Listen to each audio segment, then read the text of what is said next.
Class 11-এর types of organic রিয়াকশনের basic concept আমরা ডিসকাস করছি। তো আমরা আজকে ডিসকাস করব অপনয়ন বিক্রিয়া বা elimination reaction. What is elimination reaction? দেখো, জৈব যৌগের অণু মধ্যস্থ পাশাপাশি দুটি কার্বন পরমাণুর অথবা একই কার্বন পরমাণুর সাথে যুক্ত দুটি পরমাণু বা গ্রুপ যখন অপসারিত হয় তখন সেই ধরনের বিক্রিয়াকে বলা হয় এলিমিনেশন বা অপনয়ন, অর্থাৎ অপসারিত হয় বলে একে বলা হচ্ছে এলিমিনেশন বা অপনয়ন। কি শর্ত কি? হয় পাশাপাশি দুটি কার্বন পরমাণুর সাথে যুক্ত, কি না দুটি পরমাণু বা গ্রুপ। তাহলে অপসারিত কে হয়? দুটি পরমাণু বা গ্রুপ একসাথে অপসারিত হচ্ছে, বা দুটি পরমাণু বা গ্রুপ অপসারিত হচ্ছে। সে তারা কার সঙ্গে যুক্ত? হয় তারা দুটি কার্বনের সঙ্গে যুক্ত অথবা তারা একই কার্বন পরমাণুর সাথে যুক্ত। এবং এই ধরনের বিক্রিয়ায় কি হয়? সম্পৃক্ত যৌগ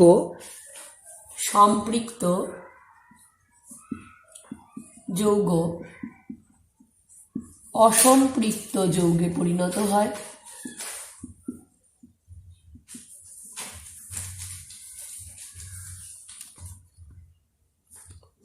এবং যদি যৌগটি আগে থেকেই অসম্পৃক্ত থাকে তাহলে তার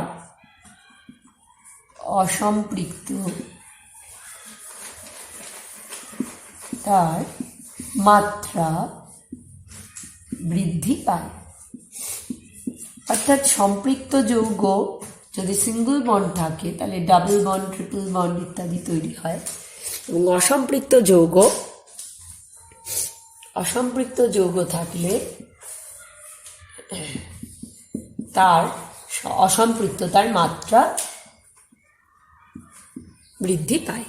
এই হলো অপনয়ন বিক্রিয়া বা এলিমিনেশন রিয়াকশনের শর্ত এবং কি ঘটে সেখানে তার সংক্ষিপ্ত ধারণা। এবার আমরা একটু মনে করে নেব যে অ্যাডিশন রিয়াকশনে আমরা কি দেখেছিলাম। দেখো, যুত বিক্রিয়া বা অ্যাডিশন রিয়াকশনে আমরা দেখেছিলাম যখন আমাদের সাবস্ট্রেটে একটা কার্বন কার্বন বিবন্ধন আছে এবং সেখানে হ্যালোজেন অ্যাসিডের সাথে তার যুত বিক্রিয়া সংঘটিত হচ্ছে, তখন দেখা গেছিল যে একটি দ্বিবন্ধন ভেঙে যায় এবং এইচএক্সে দুটি পরমাণু দুটি পৃথক পৃথক কার্বনের সঙ্গে এইভাবে যুক্ত হয়। অর্থাৎ হাইড্রোজেন একটি পরমাণুর সাথে এবং এক্স অপর পরমাণুর সাথে। তাহলে সেক্ষেত্রে আমরা দেখেছিলাম যে অসম্পৃক্ত যৌগ পরিণত হচ্ছিল সম্পৃক্ত যৌগতে। তাহলে ঠিক তার বিপরীত ঘটনা কিন্তু অপনয়ন বিক্রিয়াতে ঘটে থাকে। কিরকম? দেখো, যদি অপনয়ন বিক্রিয়া আমরা ডেসক্রাইব করি তাহলে সেখানে দেখব, ধরো দুটি কার্বন পরমাণু, একটির সঙ্গে হাইড্রোজেন এবং অপরটির সঙ্গে এক্স ধরে নাও একটা হ্যালোজেন যুক্ত আছে অথবা অন্য কোনো, অর্থাৎ দুটি ভিন্ন গ্রুপ যুক্ত আছে বা ভিন্ন পরমাণু যুক্ত আছে। এবং এক্ষেত্রে যদি অ্যাটাকিং রিয়েজেন্ট হিসেবে আমরা একটা বেস ইউজ করি, তাপের প্রভাবে দেখা যাবে যে এই কার্বন কার্বন এক বন্ধন ছিল যেখানে, অর্থাৎ সম্পৃক্ত যৌগ ছিল, সেখান থেকে তৈরি হবে কার্বন কার্বন দ্বিবন্ধন অর্থাৎ অসম্পৃক্ত জৈব যৌগ। এবং এই হাইড্রোজেন এবং এক্স অপসারিত হবে, বেস প্রোটনের সাথে যুক্ত হয়ে যাবে এবং এক্স মাইনাস হয়ে বেরিয়ে যাবে। সুতরাং এই দুটি কার্বন পরমাণু পাশাপাশি অবস্থিত এবং তাদের টির সঙ্গে আমরা দেখছি একটিতে হাইড্রোজেন এবং অন্যটিতে এক্স পরমাণু যুক্ত। অ্যাটাকিং রিয়েজেন্ট বেসের প্রভাবে এর হাইড্রোজেন এবং এক্স উভয়ই অপসারিত হয়ে যায় এবং কার্বন কার্বন দ্বিবন্ধন সৃষ্টি হয়, অর্থাৎ সম্পৃক্ত যৌগ অসম্পৃক্ততে পরিণত হয় এবং দুটি পরমাণু অপসারিত হয়। এই হলো অপনয়ন বিক্রিয়া। এবার এখানে দেখো এক্স পরমাণুটি যার সঙ্গে যে কার্বনের সঙ্গে যুক্ত সেটি হলো আলফা, আমরা জানি, এবং পাশের কার্বনটি তখন হবে বিটা। তো যে পাশাপাশি দুটো কার্বনের থেকে এক্স এবং এইচ গ্রুপ অপসারিত হচ্ছে, তাই একে বলা হয় 1,2 অপনয়ন, অথবা একে বিটা অপনয়নও বলা হয়। কিন্তু যদি এমন হয় যে একই গ্রুপ থেকে দুটি পরমাণু অপসারিত হচ্ছে, তখন তাকে বলা হয় আলফা অপনয়ন বা 1,1 অপনয়ন। আবার যদি কখনো এমন হয় যে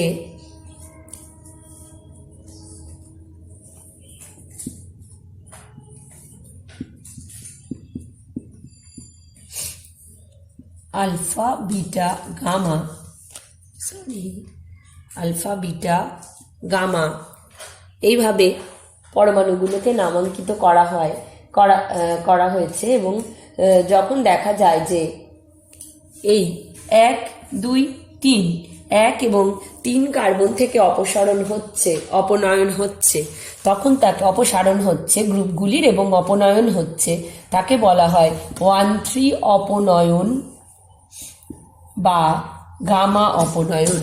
তাহলে অপসারিত গ্রুপগুলির পজিশনের উপর নির্ভর করে আমরা 3টে ভাগে ভাগ করতে পারি: 1,2 অপনয়ন বা বিটা অপনয়ন, 1,1 বা আলফা, আর 1,3 বা গামা অপনয়ন। এরপরে আমরা দেখব যে এই বিটা অপনয়ন, আমরা প্রত্যেকটা একটা করে এক্সাম্পল নিয়ে ডিসকাস করব। তার আগে একবার বলে নিই যে বিটা অপনয়ন যে ক্রিয়া কৌশলের মাধ্যমে সংঘটিত হয় সেটি আবার 3 প্রকার, অর্থাৎ রিয়াকশন মেকানিজম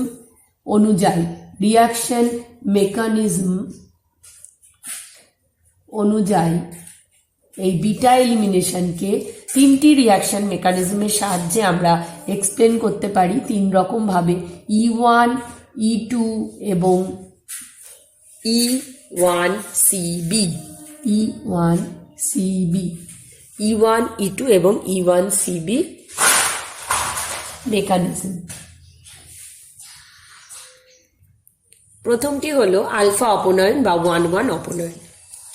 এক্ষেত্রে ক্ষারীয় অনুঘটকের উপস্থিতিতে ক্লোরোফর্মে থেকে আমরা দেখব যে ডাইক্লোরোকার্বিন CCl2 এবং Cl- ও H2O উৎপন্ন হয়। এবং এক্ষেত্রে একে কেন আমরা 1,1 এলিমিনেশন বলছি সেটার মেকানিজমটা দেখলেই আমরা বুঝতে পারবো। দেখো, ধাপ 1 বা স্টেপ 1, ক্লোরোফর্মকে আমরা কিভাবে লিখতে পারি? HCCl। তাহলে OH- ক্ষারীয় অনুঘটক এই বেসটা বা ক্ষার কি করবে? এখান থেকে প্রোটন হিসেবে বা হাইড্রোজেনকে গ্রহণ করে জলের অণু উৎপন্ন করবে। হাইড্রোজেন কিন্তু ইলেকট্রন নিয়ে অপসারিত হবে না। তাহলে এই বন্ধনের ইলেকট্রন জোড় কোথায় থাকবে? কার্বনের উপর। হাইড্রোজেন কিন্তু কোনো ইলেকট্রন নেয়নি, সে জলের অণু হয়ে বেরিয়ে গেছে। তাহলে এই কার্বনের উপর এক জোড়া ইলেকট্রন পড়ে রয়েছে। C.ডট এক জোড়া ইলেকট্রন CCl3 প্লাস H2O। এবার দ্বিতীয় ধাপে কি হবে? CCl অর্থাৎ CCl3, যেখানে কার্বনের মাথায় আমরা দেখছি দুটি ইলেকট্রন বসে রয়েছে, সেখানে কি হচ্ছে?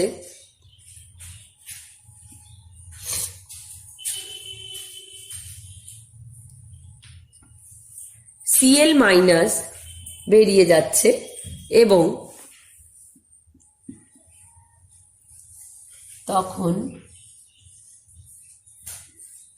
CCl2 প্লাস Cl মাইনাস উৎপন্ন হচ্ছে। নেক্সট দেখো বিটা এলিমিনেশন বা 1,2 এলিমিনেশন বা 1,2 অপনয়ন। একটা অ্যালকিল হ্যালাইড আমরা এক্সাম্পল হিসেবে নিয়েছি, সেখানে দেখছি অ্যালকিল হ্যালাইডের থেকে যে কার্বনটির সাথে হ্যালোজেন যুক্ত সেটি আলফা কার্বন,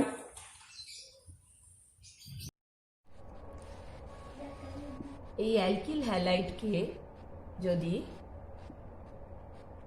ক্ষারের উপস্থিতিতে উত্তপ্ত করা হয় তখন কি হয়? তখন অ্যালকিন উৎপন্ন হয়। কিভাবে না, পাশাপাশি দুটো কার্বনের থেকে একটির থেকে হ্যালোজেন এবং অপরটির থেকে হাইড্রোজেন পরমাণু অপসারিত হয়ে যায়। H এবং X HX হিসেবে অপসারিত হয়ে যায় এবং এই কার্বন কার্বন এক বন্ধনের বদলে তৈরি হয় দ্বিবন্ধন।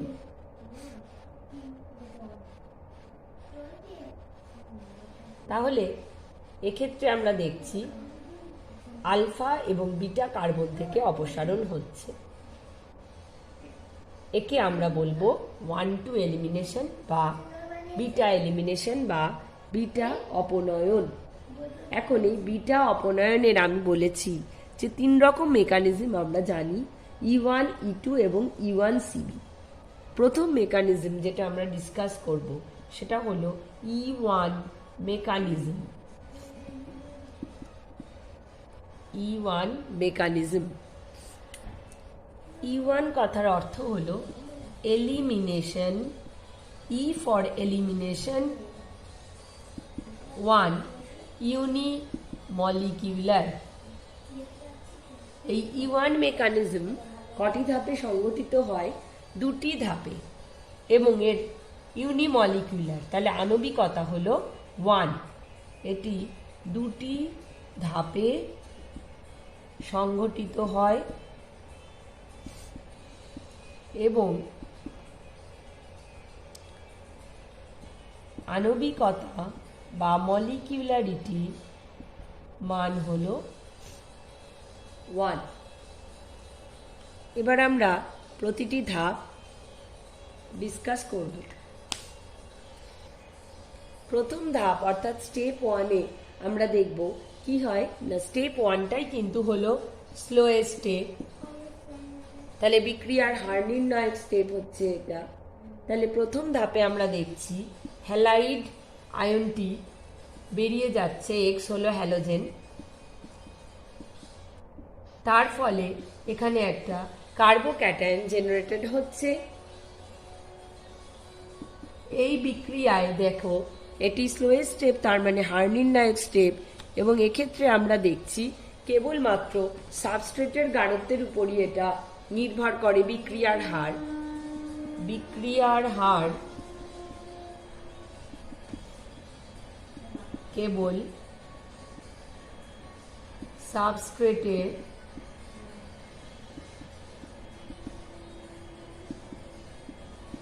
গাঢ়ত্বের উপর নির্ভরশীল, তাই বিক্রিয়ার আণবিকতা হচ্ছে 1 এবং একে তাই E1 বলা হয়। স্টেপ নাম্বার 2তে যে কার্বোক্যাটায়নটা তৈরি হলো সেই কার্বোক্যাটায়নে আসছে একটি অ্যাটাকিং রিএজেন্ট হিসেবে বেস এসে কি করবে, এই হাইড্রোজেনকে এই প্রোটনকে অ্যাবস্ট্রাক্ট করবে। তাহলে তখন এই কার্বন পরমাণুগুলোর মধ্যে দ্বিবন্ধন তৈরি হবে।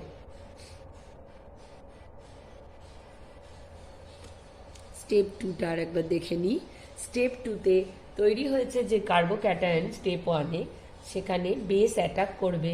বেস অ্যাটাক করে এখান থেকে এই কার্বনের সঙ্গে যে হাইড্রোজেন পরমাণু যুক্ত ছিল সেই হাইড্রোজেনকে H+ হিসেবে তাকে ক্যাপচার করবে এবং BH উৎপন্ন করবে। তাহলে দুটি কার্বন পরমাণুর মধ্যে এক্ষেত্রে দ্বিবন্ধন তৈরি হবে।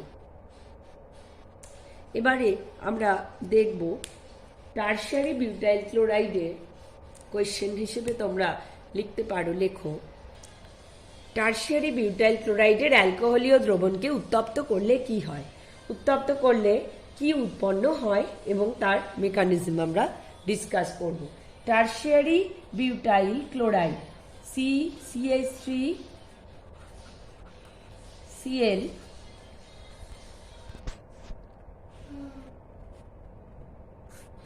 অ্যালকোহলীয় OH- অর্থাৎ অ্যালকোহলীয় কস্টিক পটাশও হতে পারে, এখানে দিয়ে উত্তপ্ত করা হলো। উৎপন্ন হবে CH3C CH3 double bond CH2 অর্থাৎ 2-মিথাইল প্রোপিন।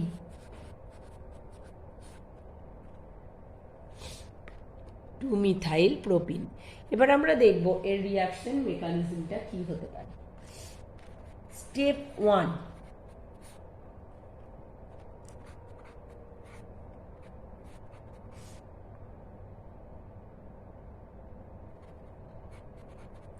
CH3 কে আমরা এভাবে লিখলাম,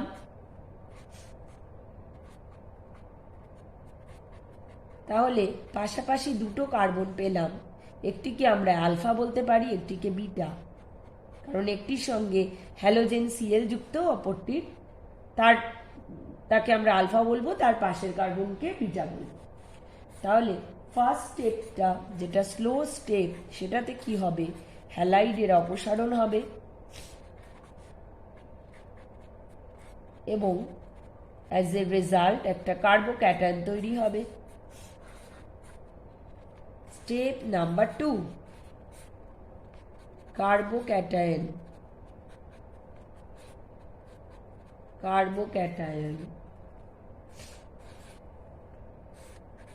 OH- এর প্রেজেন্সে OH- কি করবে, প্রোটন অ্যাবস্ট্রাক্ট করে নেবে। এটা ফার্স্ট প্রসেস, HCH। তখন কি হবে, এই দুটি কার্বনের মধ্যে একটা ডাবল বন্ড তৈরি হবে।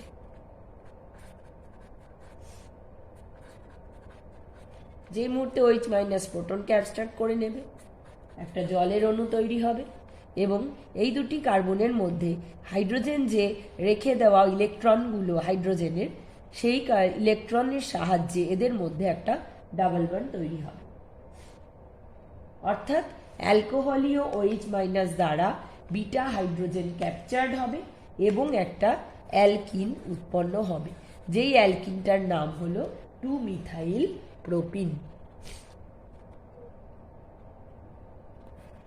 তাহলে আমরা দেখলাম যে E1 মেকানিজম ফলো করে এই বিক্রিয়ার ক্রিয়া কৌশল আমরা ব্যাখ্যা করতে পারলাম এবং টারশিয়ারি বিউটাইল ক্লোরাইড থেকে আমরা 2-মিথাইল প্রোপিনের সৃষ্টি কিভাবে হচ্ছে সেটাও বুঝতে পারলাম। Next E2 mechanism elimination bimolecular. Elimination, E for elimination, 2 for bimolecular. এখানে দেখো হ্যালাইডের, অ্যালকিল হ্যালাইডের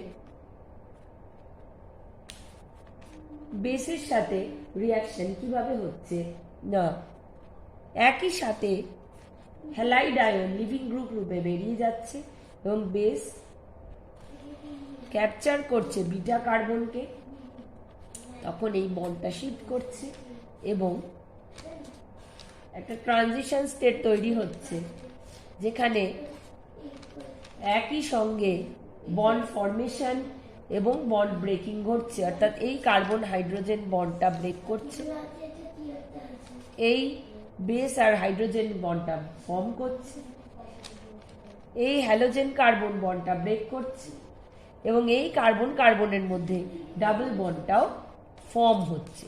অর্থাৎ দুটো বন্ড ফরমেশন এবং দুটো বন্ড ব্রেকিং সাইমালটেনিয়াস একসাথেই কিন্তু ঘটছে ট্রানজিশন স্টেটে। তাহলে আমরা দেখতে পাচ্ছি যে যেহেতু এটাই একটাই স্টেপে এটা হচ্ছে এবং এখানে এটা স্লো স্টেট, তাই সাবস্ট্রেট এবং বেস উভয়ের গাঢ়ত্বের উপরই এই বিক্রিয়ার হার নির্ণয় করে, তাই একে বাইমলিকুলার বলা হয়, অর্থাৎ এর আণবিকতা 2। বিক্রিয়ার হার সাবস্ট্রেট এর গাঢ়ত্ব ইন্টু বেসের গাঢ়ত্ব উপর নির্ভর করে। এবার আমরা দেখব তাহলে রেজাল্ট্যান্ট প্রোডাক্টটা কি। রেজাল্ট্যান্ট উইল বি সেম, দুটো কার্বনের মধ্যে ডাবল বন্ড তৈরি হচ্ছে, এই CH ভেঙে যাচ্ছে, এই CX ভেঙে যাচ্ছে, তাহলে BH প্লাস X মাইনাস। এখানে একটা ইন্টারেস্টিং বিষয় হচ্ছে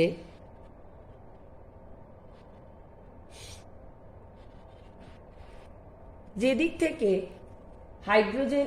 হ্যালোজেনটি অপসারিত হচ্ছে ঠিক তার বিপরীত দিক থেকে কিন্তু হাইড্রোজেন অপসারিত হচ্ছে, অর্থাৎ ঠিক উল্টো অবস্থানে। তাই একে বলা হয় trans elimination. Trans elimination.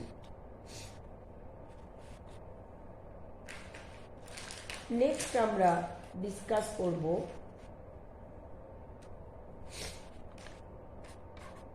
E1CB, অর্থাৎ এলিমিনেশন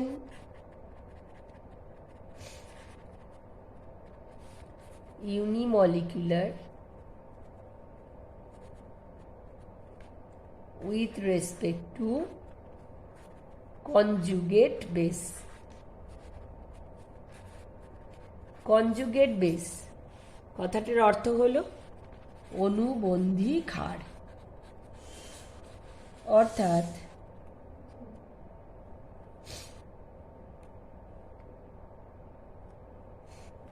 অর্থাৎ কোনো অ্যাসিড থেকে প্রোটন বেরিয়ে গেলে যে অ্যানায়ন পার্টটি পড়ে থাকে তাকে বলা হয় ওই অ্যাসিডের অনুবন্ধী ক্ষার। এখন এই E1CB মেকানিজমের দুটো প্রধান শর্ত আছে। কি শর্ত? না, সাবস্ট্রেটের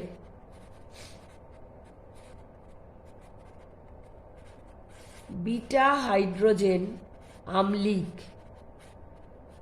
আম্লিক বিটা হাইড্রোজেন হতে হবে। নাম্বার 2, দুর্বল লিভিং গ্রুপ থাকতে হবে। এই বিক্রিয়া কটা ধাপে সংগঠিত হয়? দুটি ধাপে সংগঠিত হয়, 2 স্টেপ প্রসেস। আর বিক্রিয়ার হার অনুবন্ধী ক্ষারকের গাঢ়ত্বের উপর নির্ভরশীল। এই হলো E1CB মূল কথা। তাহলে আমরা সরাসরি মেকানিজমটা দেখব। অ্যালকিল হ্যালাইড সবটাই কিন্তু আমরা ওই বিটা এলিমিনেশন নিয়েই ডিসকাস করছি, অর্থাৎ বিটা এলিমিনেশনের মেকানিজম।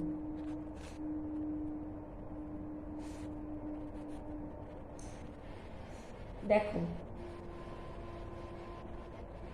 এই কার্বনটা আলফা কার্বন, এই কার্বনটা বিটা কার্বন এবং এই হাইড্রোজেনটা হচ্ছে বিটা হাইড্রোজেন। এই বিটা হাইড্রোজেনটা হলো, আমরা দেখেছি E1CBর শর্ত কি, যে বিটা হাইড্রোজেন আম্লিক হতে হবে। তো এই হাইড্রোজেনটা হলো আম্লিক হাইড্রোজেন।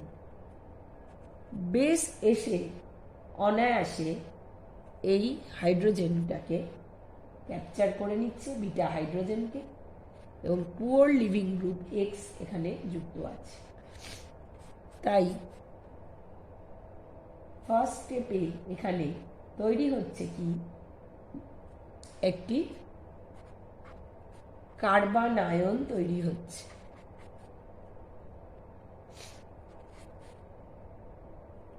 এবং তারপরে স্লো স্টেপ, যেটা কিনা রেট ডিটারমিনিং স্টেপ বা বিক্রিয়ার হার নির্ণায়ক, এখানে বিএইচ ছিল, সেই স্টেপে আমরা দেখব কার্বন কার্বন দ্বিবন্ধন তৈরি হয়েছে।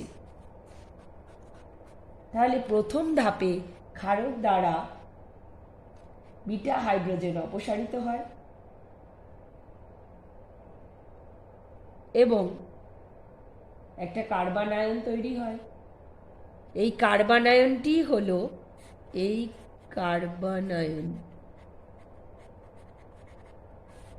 হলো অনুবন্ধী ক্ষারক এবং এই রেট ডিটারমিনিং স্টেপ এই কার্বন আয়নের গাঢ়ত্বের উপর নির্ভরশীল। তাই বিক্রিয়ার মলিকিউলারিটি বা আণবিকতা হবে 1। তাহলে আবার বলছি, ফার্স্টে আমরা প্রথম ধাপে দেখছি ক্ষারক দ্বারা বিটা হাইড্রোজেন অপসারিত হচ্ছে, তৈরি হচ্ছে একটা কার্বন আয়ন। সেই কার্বন আয়নটাই হচ্ছে প্রকৃতপক্ষে অনুবন্ধী ক্ষারক, কারণ আমরা জানি অ্যাসিড থেকে প্রোটন বেরিয়ে গেলে যে অ্যানায়নটা তৈরি হয় তাকেই অনুবন্ধী ক্ষারক বলে। এবার নেক্সট স্টেপটা হচ্ছে slow step, rate determining step, যেখানে কার্বন আয়ন থেকে একটা অ্যালকিন তৈরি হচ্ছে।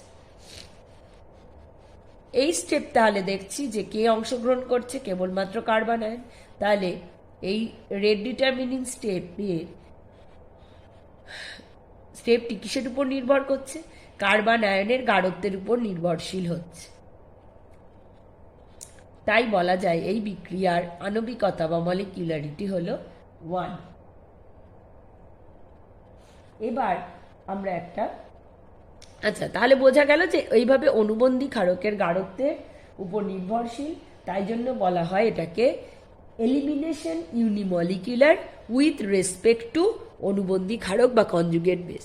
অর্থাৎ কনজুগেট বেস বা অনুবন্ধী ক্ষারকের সাপেক্ষে যে কারণেই এটা ইউনিমলিকুলার বা এর আণবিকতা 1 হলো, সেটা বোঝা গেল।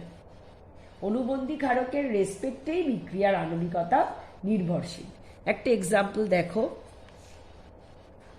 Cl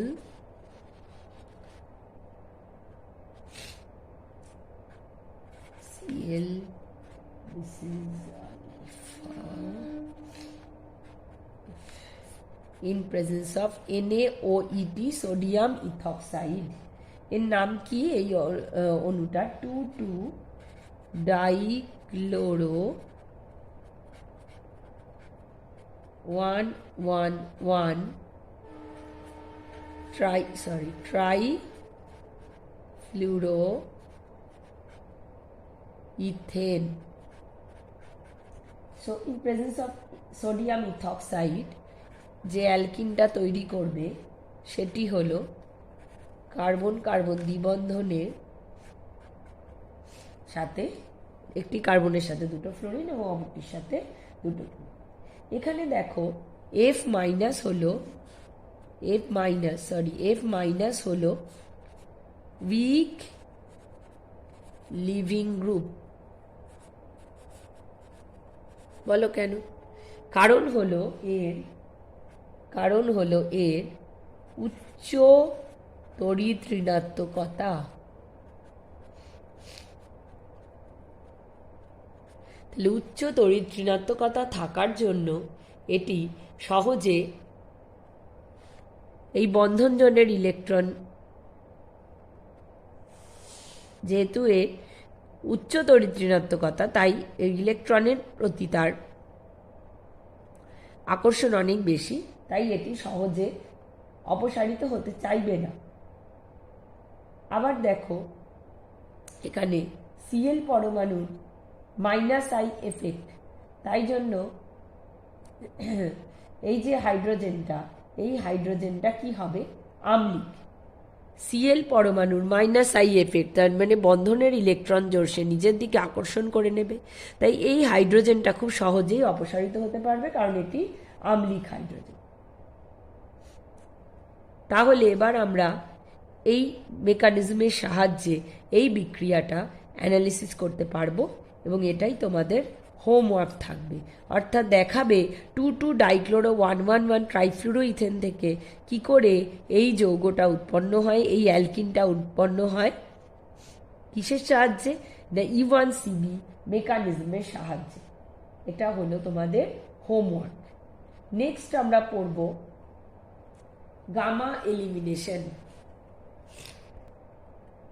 1,3-ডাইব্রোমোপ্রোপেনকে জিঙ্ক চূর্ণের সাথে যদি উত্তপ্ত করা হয় তাহলে কি হয়? না সাইক্লোপ্রোপেন উৎপন্ন হয়। কিভাবে হচ্ছে এক্ষেত্রে? এই কার্বনটাকে আমরা আলফা বলছি, এটাকে বিটা, এটাকে গামা বলছি। তাহলে দেখো দুটো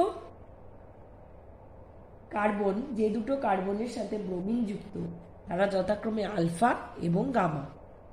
1 এবং 3 নম্বর কার্বনের সাথে দুটি হ্যালোজেন যুক্ত।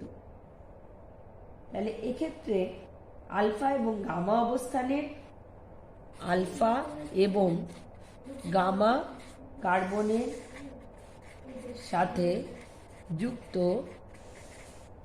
বিআর পরমাণুর কি ঘটেছে? অপসারণ ঘটেছে।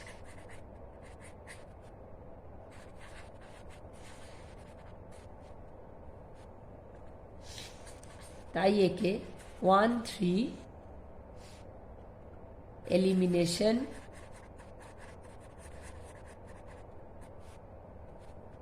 বা গামা এলিমিনেশন বলা হয়।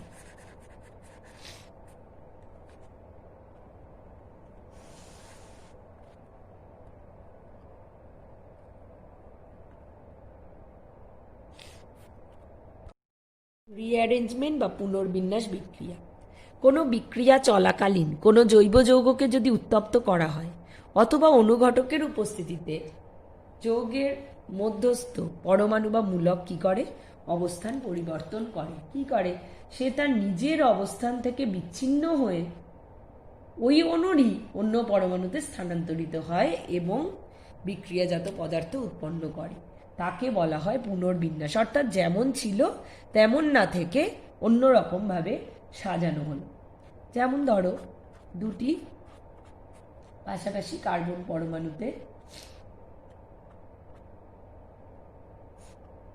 ধরা যাক এটি 1 এটি 2, নামকরণ করা হয়। কি হচ্ছে? এই পরমাণুটি 1 নম্বর কার্বনের সঙ্গে যুক্ত ছিল, তাপ দেওয়ার পরে কি হলো? সেটা 2 নম্বর পরমাণুতে শিফট হয়ে গেল। একে বলা হয় 1-2 শিফট। একটা এক্সাম্পল দেখো, CH3CH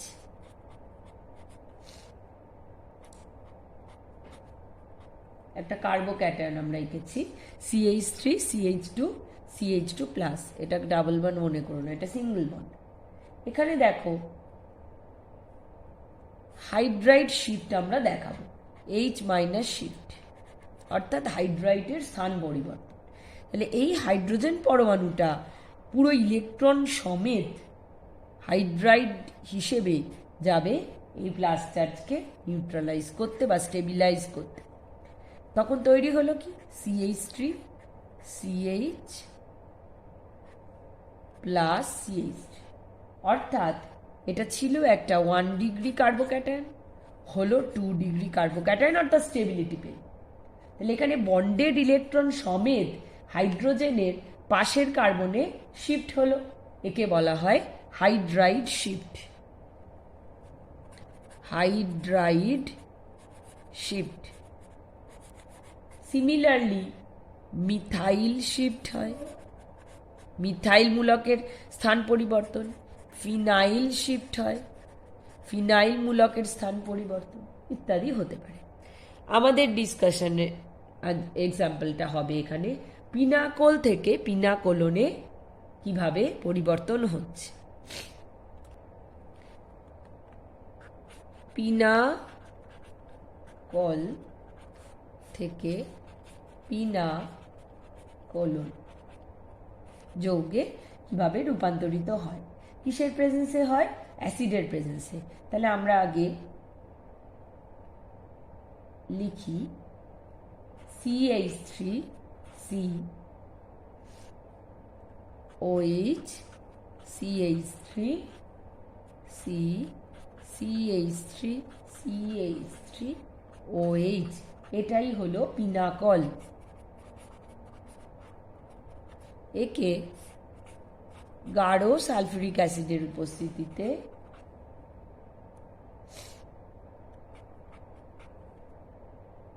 কিসে রূপান্তরিত হতে দেখা যায়? না, CH3 CO CH3 অর্থাৎ একে আমরা বলি পিনাকোলন, অর্থাৎ একটা অ্যাসিটোন তৈরি, একটা কিটোন তৈরি হচ্ছে। মেকানিজম আমরা এবার দেখব।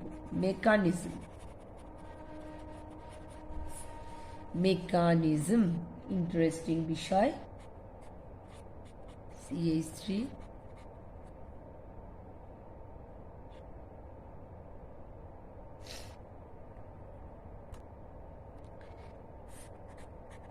অ্যাসিডের প্রেজেন্সে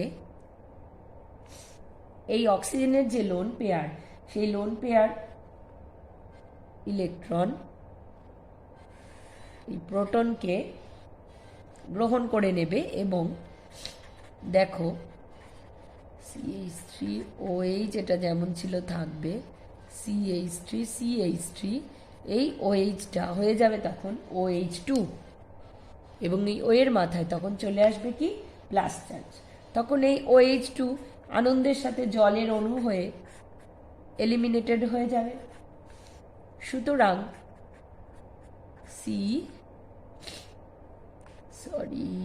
এখানে একটা CH3 হবে, CH3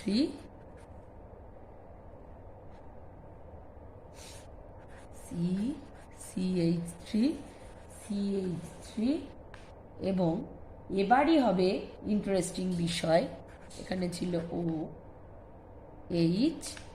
এই মিথাইল গ্রুপটা তখন যেহেতু এই কার্বন থেকে জলের অণু বেরিয়ে যাওয়ার ফলে এটা প্লাস চার্জ হয়েছে, তখন একে স্টেবিলাইজ করার জন্য চলে যাবে এর কাছে, এবং যে মুহূর্তে ও ওই কার্বনের কাছে চলে যাবে এই লোন পেয়ার তখন এখানে কার্বনকে স্টেবিলাইজ করার জন্য ডাবল বন্ড তৈরি করবে। তাহলে তৈরি হলো কি? CH3 ডাবল বন্ড OH,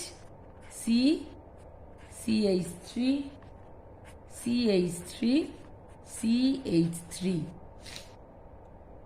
এখন এখানে আবার হবে কি? H প্লাস একটা বেরিয়ে যাবে এবং ফাইনালি কিটোনটা তৈরি হবে। So this